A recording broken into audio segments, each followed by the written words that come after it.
ஐயோ நம்ம பசங்கள பாருங்களேன். ஆஸ்திரேலியாவுல இருந்தும் உலகத்துல இருக்கிற எத்தனையோ பேரு நம்ம ஐபிஎல் ஆடுறதுக்காக திரும்பி வந்துகிட்டே இருக்கிறாங்க. ஆனா இந்த ஸ்பெஷல் ஸ்டார்க்குக்கு மட்டும் என்ன பயமோ தெரியல. அந்த தர்மசாலாவுல ஏதோ நடந்துச்சாம்ல, அதை நினைச்சுக்கிட்டு பயந்துட்டான் போல. அவ பொண்டாட்டியும் ஒரு பாட்காஸ்ட்ல சொல்லுச்சாம், ஆஸ்திரேலியா கவர்மெண்ட் பச்சை கொடி காட்டுனா தான் வருவேன்னு. சரி, மத்த பிளேயர்ஸுக்கு எல்லாம் பச்சை கொடி காட்டிட்டாங்களே, நம்ம டீம் டேவிட்டுக்கு வந்துருச்சு. அது போக மார்கஸ் ஸ்டாய்னிஸுக்கும் வந்துருச்சு.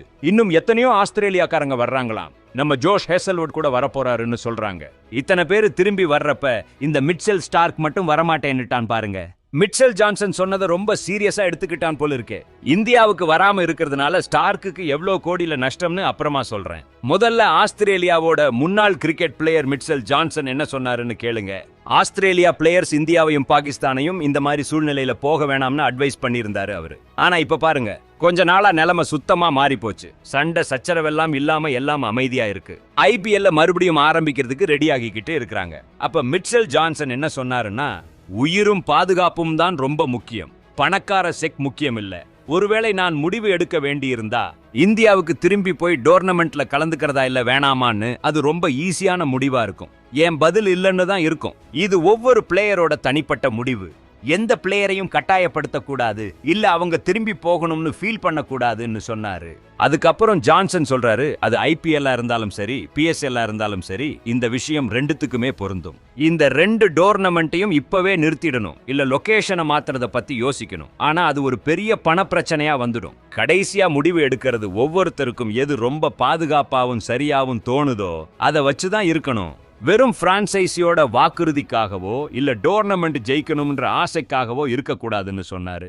அதாவது பிளேயர்ஸோட பாதுகாப்பு தான் முக்கியம். இந்தியாவையும் பாகிஸ்தானையும் டிராவல் பண்ணக்கூடாதுன்னு மிட்செல் ஜான்சன் சொல்லியிருந்தாரு.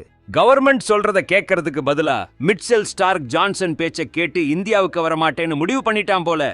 நண்பர்களே, ஸ்டார்க் வராதது டெல்லி டீமுக்கு உண்மையாவே பெரிய அடிதான். இருந்தாலும் ஒவ்வொருத்தரோட தனிப்பட்ட விருப்பம் இல்லையா? ஸ்டார்க்குக்கு கோடிக்கணக்குல நஷ்டம் கூட ஆக போகுது. 11 கோடியே 75 லட்சத்துல டெல்லி டீம் அவனை வாங்கினாங்க. இப்ப குறைஞ்சது 3.5 கோடி ரூபாய் அவனுக்கு நஷ்டம் வரும். அவனோட ஐபிஎல் ஃபீஸ்ல இருந்து 3.5 கோடி கிட்ட கட் பண்ணிடுவாங்க. ஆனா ஸ்டார்க்கும் அவனோட பொண்டாட்டி எலிசா ஹீலியும் இந்திய ரசிகர்கள் இப்படி பண்ணுவாங்கன்னு எதிர்பார்க்கல. மத்த பிளேயர்ஸ் எல்லாம் வர்றப்ப இவனுக்கு மட்டும் என்ன தனியா உயிர் பயமா? ஸ்டார்க்கோட பொண்டாட்டி எலிசா ஹீலியும் WBLல விளையாடுறா, அங்கேயும் நல்லா காசு சம்பாதிக்கிறா. 70 லட்சத்துல அவளையும் வாங்கி இருக்காங்க. ஆக ஸ்டார்க்கும் அவங்க பொண்டாட்டியும் பணத்தை விட அவங்க பாதுகாப்புக்கு தான் முக்கியத்துவம் கொடுத்திருக்காங்க. ஒருவேளை ஸ்டார்க் ஏன் வரலன்னா, வேர்ல்ட் டெஸ்ட் சாம்பியன்ஷிப் ஃபைனல் வேற விளையாடணுமே, நிறைய காசு சம்பாதிச்சுட்டான் போல, எல்லாத்தையும் உதறிட்டு போறான் போல இருக்கே.